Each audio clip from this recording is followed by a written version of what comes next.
Video دیکھنے سے پہلے آپ سے گزارش ہے کہ ہمارے چینل کو سبسکرائب کر لیں اور ساتھ میں موجود بیل آئیکن کے بٹن کو پریس کر لیں تاکہ ہماری آنے والی ہر ویڈیو آپ تک پہنچتی رہے۔ بسم اللہ الرحمن الرحیم۔ کم و بیش 20 سال بعد اوپاس اور مرینا ایک دوسرے کو دیکھ رہے تھے۔ مرینا کے کہنے پر کوچوان اپنی بگھیوں کے پاس چلے گئے اور مرینا اوپاس کو وہاں سے ٹکڑی کی اوٹ میں لے گئی۔ ان کی ملاقات بہت ہی جذباتی تھی۔ کچھ دیر تو ان کے آنسو ایک دوسرے کو اپنا اپنا حال دل سناتے رہے۔ دونوں کے جسم جیسے ایک ہو گئے تھے۔ تمہیں کیسے معلوم ہو گیا تھا کہ میں تلیتا میں موجود ہوں؟ مرینا نے اوپاس سے پوچھا۔ یہ تو کئی سالوں سے مجھے معلوم ہے، اوپاس نے جواب دیا۔ جولین کے آدمی یہاں آتے جاتے رہتے ہیں۔ ان میں سے کسی نے مجھے بتایا کہ جس مرینا کی خاطر تم نے اپنے بھائی کو ناراض کیا اور تخت و تاج سے دستبردار ہو گئے تھے، وہ مرینا راڈرک کے حرم میں ہے۔ اس کے بعد بھی مجھے تمہارے متعلق پتہ چلتا رہا۔ ہمیں یہاں زیادہ باتیں نہیں کرنی چاہیے مرینا، یہ ہم دونوں کے لیے خطرناک ہے۔ ہاں اوپاس، مرینا نے کہا، ہمیں جلدی ادھر ادھر ہو جانا چاہیے۔ تم تجربہ کار جاسوس معلوم ہوتے ہو کہ تمہیں یہ بھی معلوم ہو گیا کہ میں اس وقت جھیل پر ہوں گی۔ میں نہیں، اوپاس نے کہا، مجھے یہاں تجربہ کار جاسوس مل گئے ہیں۔ اپنی قوم کے 2 گوت مل گئے ہیں۔ ایک تو انہوں نے یہ بتایا کہ تم ابھی تک محل میں موجود ہو، اور دوسری تیسری شام محل کی عورتوں کے ساتھ جھیل پر آنا تمہارا معمول ہے۔ میں پرسوں سے اس بیس میں جنگل میں پھر رہا ہوں کہ آج میرے جاسوس نے مجھے بتایا کہ تم عورتوں کے ساتھ جھیل پر جا رہی ہو۔ انتقام کا وقت آ گیا ہے مرینا، میں نے راڈرک سے جو انتقام لینا ہے وہ تم جانتی ہو، اور تم نے بھی تو اس بدتمیز سے انتقام لینا ہے۔ اس نے تمہیں نوجوانی میں اپنی داشتہ بنا کر تمہاری زندگی برباد کر دی ہے۔ میں نے تو شادی کر لی تھی، بچے بھی ہیں۔ ہاں اوپاس، مرینا نے آپ بھر کر کہا، میں نے بھی انتقام لینا ہے۔ میں تمہاری نہیں تو کسی اور کی بھی بیوی نہ بن سکی، ماں نہ بن سکی، اس کی بجائے میں شیطان بن گئی۔ مجھ میں شیطانی خصلتیں پیدا ہو گئی ہیں، اور میں نے آدمیوں کو اور حرم کی عورتوں کو انگلیوں پر نچانا شروع کر دیا ہے۔ محل کے لوگ، افسر اور ملازم، امیر اور وزیر مجھے بے تاج ملکہ کہتے ہیں۔ بات لمبی ہو رہی ہے مرینا، اوپاس نے کہا، تمہاری طرح اس وقت میں بھی جذبات سے مغلوب ہوا جا رہا ہوں۔ دل کہتا ہے کہ 20 سال پہلے کی باتیں کرے زمانہ 20 سال پیچھے چلا جائے، اور میں تمہیں وہ خواب سناؤں جو تمہاری جدائی مجھے دکھاتی رہی ہے۔ مرینا نے کہا، تمہیں دیکھ کر میرے جذبات بے قابو ہو گئے ہیں۔ اس وقت جذبات کو قابو میں رکھو مرینا، اوپاس نے کہا۔ میں کہہ رہا تھا کہ انتقام کا وقت آ گیا ہے۔ مجھے معلوم ہو چکا ہے کہ تم حملہ آوروں کے ساتھ آئے ہو، مرینا نے کہا۔ یہ کون ہے؟ بربر، اوپاس نے کہا۔ بربر مسلمان۔ اوپاس نے اسے تفصیل سے بتایا کہ مسلمانوں کو جولین نے کس طرح حملے کے لیے تیار کیا تھا۔ پھر اس نے کہا، اندلس کی فوج میں گوت بھی ہے اور یہودی بھی۔ کیا تم یہ کام کر سکتی ہو کہ جب راڈرک اور مسلمانوں کی فوجیں آمنے سامنے آئے تو گوت اور یہودی مسلمانوں سے جا ملے؟ کر سکتی ہوں، مرینا نے کہا، ایسا ہی ہوگا۔ اس معاملے میں زیادہ باتیں کرنے کی ضرورت نہیں۔ اور کوئی خبر دے سکتی ہو؟ ہاں، مرینا نے جواب دیا، شاہ راڈرک پمپلونا میں اور فوج اکٹھی کر رہا ہے۔ لوگوں کو کہا جا رہا ہے کہ فوج میں شامل ہو جائیں۔ مسلمانوں کی فوج کی تعداد کتنی ہے؟ 7,000، اوپاس نے جواب دیا۔ اب کچھ کم ہے، پہلی لڑائی میں کچھ مارے بھی گئے ہیں۔ او، مرینا نے کہا، یہ تو بہت کم تعداد ہے، مسلمان پٹ جائیں گے۔ اپنے جرنیل تھیوڈومیر سے پوچھنا، اوپاس نے مسکرا کر کہا۔ ان مسلمانوں کو لڑتا دیکھو تو حیران رہ جاؤ۔ یہ لوگ کفر کے خلاف لڑنے کو جہاد کہتے ہیں، جس کے معنی ہے مقدس جنگ۔ مسلمان جہاد کو عبادت کا درجہ دیتے ہیں اور اس عبادت میں اپنی جانیں دینے میں روحانی خوشی محسوس کرتے ہیں۔ لیکن یہ لوگ اندھا دھند جانے نہیں دیتے۔ پہلے تو یہ اپنے دشمن کے لیے موت کے فرشتے بن جاتے ہیں۔ چونکہ موت کا خوف ان کے دلوں میں ہوتا ہی نہیں، اس لیے یہ ناڈر ہو کر دشمن کی صفوں میں گھس جاتے ہیں۔ ان کے جرنیل ایسی چالیں چلتے ہیں کہ ان کا دشمن اس وقت سمجھتا ہے جب اس کی کمر ٹوٹ چکی ہوتی ہے۔ میری آنکھوں کے سامنے مسلمانوں کی 7,000 فوج نے تھیوڈومیر کی 15,000 فوج کا جو حال کیا ہے وہ تم سن چکی ہوگی۔ یہ سوچ لو، اوپاس، مرینا نے کہا، راڈرک جو فوج اکٹھی کر رہا ہے 1 لاکھ سے کم نہیں ہوگی۔ یہ سوچ ہم تک رہنے دو مرینا، اوپاس نے کہا۔ اگر ابھی تک میری محبت تمہارے دل میں ہے تو میں نے جو کام تمہارے سپرد کیا تم وہ کر دو، ہو جائے گا، مرینا نے کہا۔ تم پاگلوں کی سی حرکتیں کرتے ہو، یہاں سے غائب ہو جاؤ، میں تمہارے پاس آ رہا ہوں، اوپاس نے کہا اور وہاں سے چلا گیا۔ اندلس کی تاریخ لکھنے والے مورخوں نے کچھ روایتیں لکھی ہیں جو بظاہر حیران کن بلکہ ناقابل یقین لگتی ہیں، لیکن جب ہم دیکھتے ہیں کہ یہ واقعات یورپ کے عیسائی مورخوں نے اس دور کی تحریروں کے حوالے سے لکھے ہیں तो उन पर यकीन करना पड़ता है। ईसाई तारीख नवीसों को तो मुसलमानों के ख़िलाफ़ लिखना चाहिए था, क्योंकि अंदलस की फतह ईसाइयों की ही नहीं बल्कि ईसाइयत की शिकस्त थी। 3 मुस्तनद ईसाई मौरखों ने तारक बिन ज़ियाद और रॉडरिक के मतलब एक एक वाक़या लिखा है। अंदलस की फ़ौज के जनरल थियोडोमिर को शिकस्त देने के बाद कुछ दिन बाद तारक बिन ज़ियाद घोड़े पर सवार उस तरफ जा रहा था जिस तरफ उसने पेशकदमी करनी थी। कुमक के आने तक उसने उसी मैदान जंग के करीब डेरा डाल दिया था। वहां से लाशें तो उठा ली गई थी, लेकिन खून इतना ज़्यादा था और जमकर खुश हो गया था। दिन रात तरह तरह के जानवर और अशरातुल अर्ज़ वहाँ फिरते और खून चाटते रहते थे। सांपों की बहुत बहुतात हो गई थी।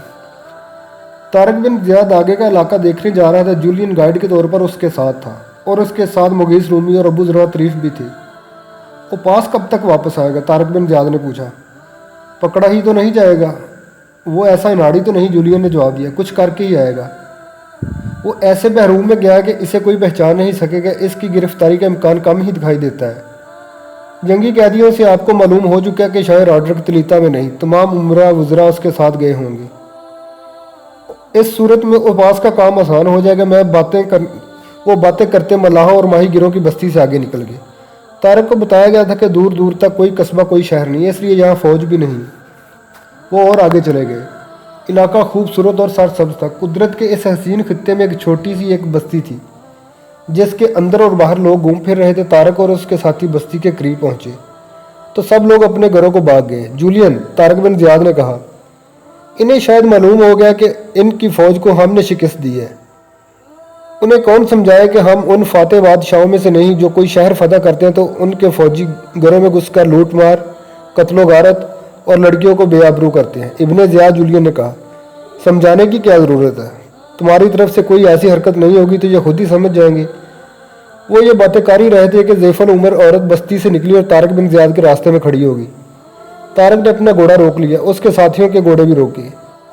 क्या तुम में इस फौज का कमांडर भी है जिसने हमारी फौज को शिकस्त दी है? बुढ़िया ने पूछा।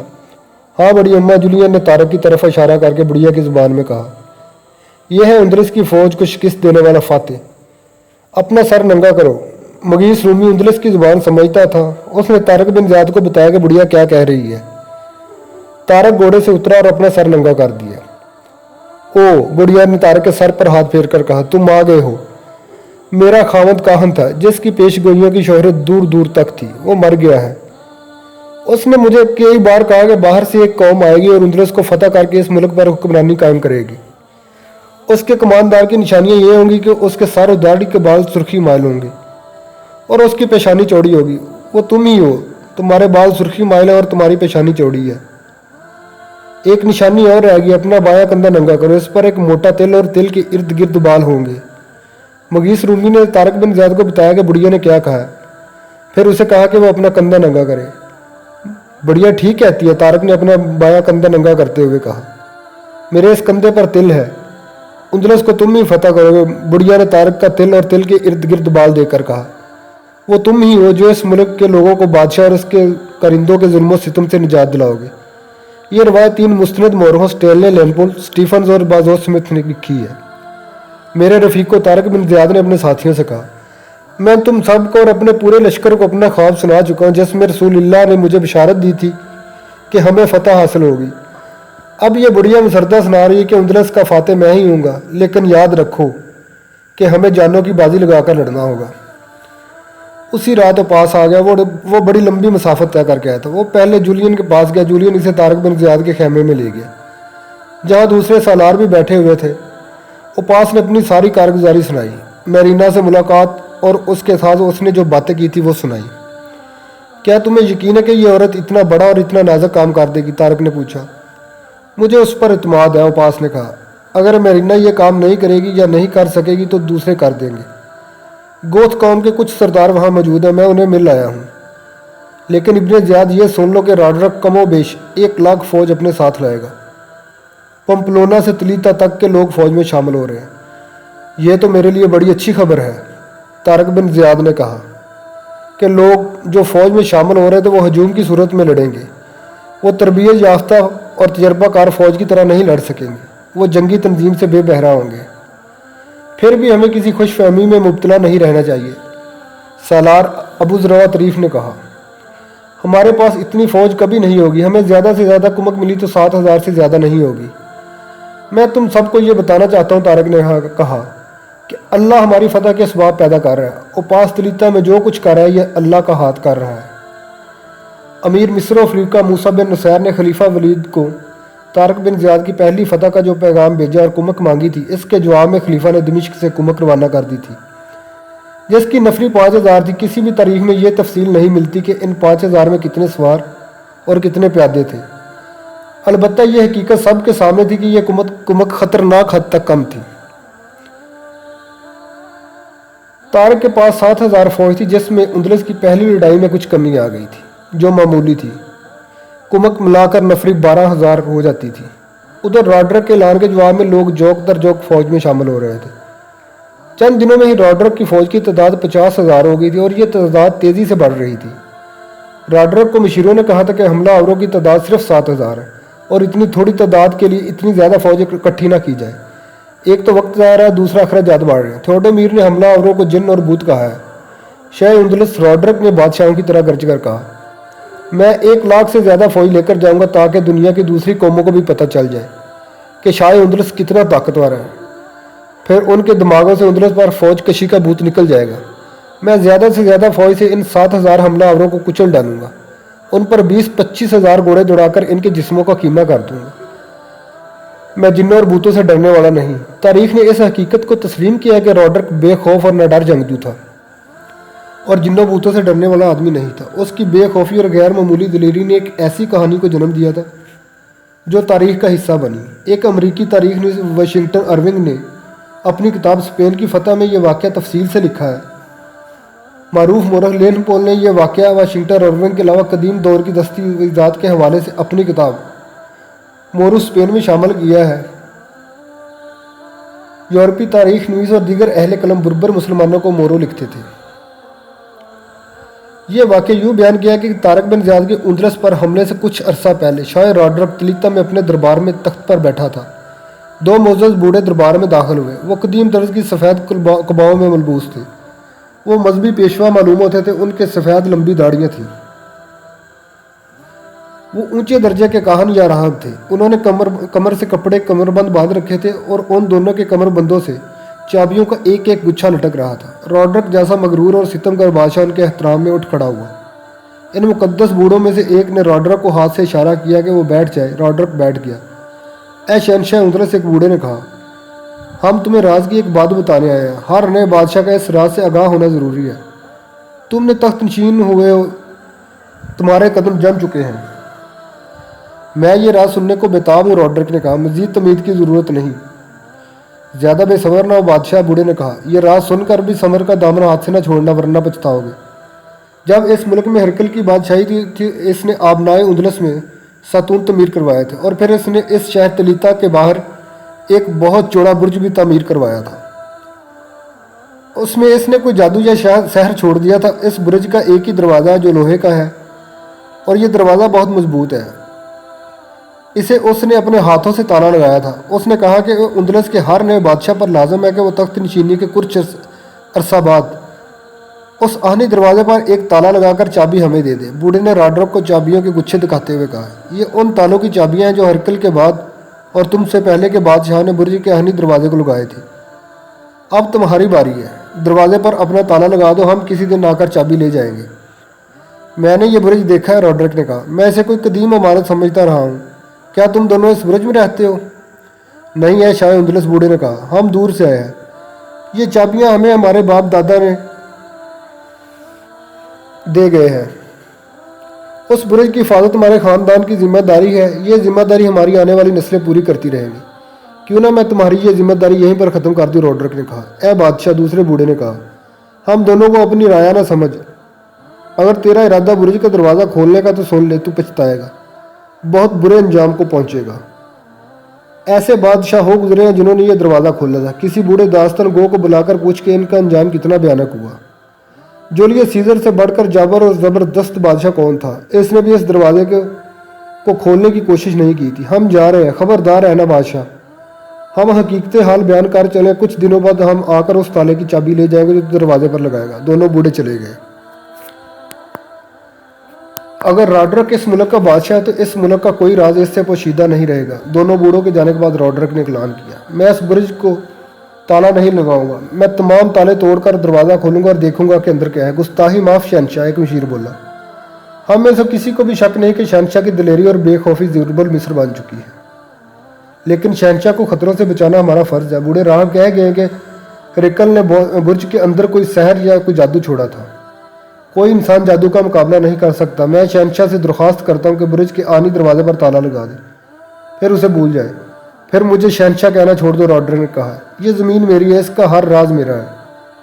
मैंने पहले कभी इस बुर्ज की तरफ ध्यान नहीं दिया। मैं अब यूँ महसूस करने लगा हूँ कि जैसे ये बुर्ज पुरस्रार बुर्ज मेरे सीने पर खड़ा है। शहनशाह रॉड्रिक, बिशप ने उठकर कहा।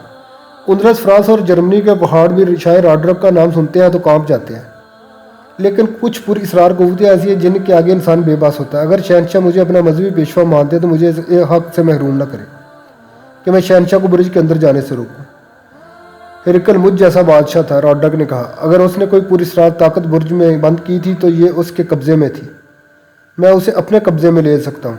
उसने दरबारियों पर मुस्कुराते हुए निगाहें दुड़ाई और तंजिया लहजे में बोला, बुज़दिलो, इस बुर्ज में रोमियो ने खजाना बंद किया था। वहाँ बेशकीमत हीरे और जवाहरात होंगे। वहाँ खतरा सिर्फ यह होगा कि वहाँ बड़े जहरीले सांप होंगे या कोबरा सांपों का जोड़ा होगा। तुम में कितने ऐसे बहादुर हैं जो इस बुर्ज का राज फाश करने में मेरा साथ देंगे। उसने अपने जर्नैलों की तरफ देखा जो दरबार में मौजूद थे। वो शहनशाह की नज़रों में बुज़दिल नहीं बनना चाहते थे। वो उठ खड़े हुए।